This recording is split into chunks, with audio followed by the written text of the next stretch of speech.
কেউ যদি তার মানসিক অবস্থার যত্ন নেয়, তাহলে খারাপ কিছু যদি তার সাথে ঘটেও যায়, সে সামনে নিতে পারবে।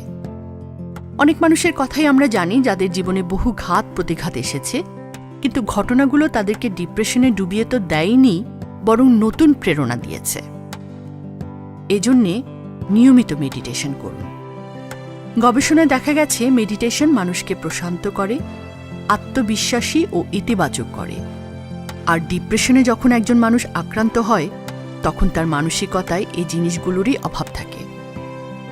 এজন্যে কোয়ান্টাম মেথড ওয়েবসাইট বা মেডিটেশন ফর অল চ্যানেল থেকে শিথিলায়ন মেডিটেশনটি ডাউনলোড করে আজ থেকেই শুরু করে দিনে চর্চা।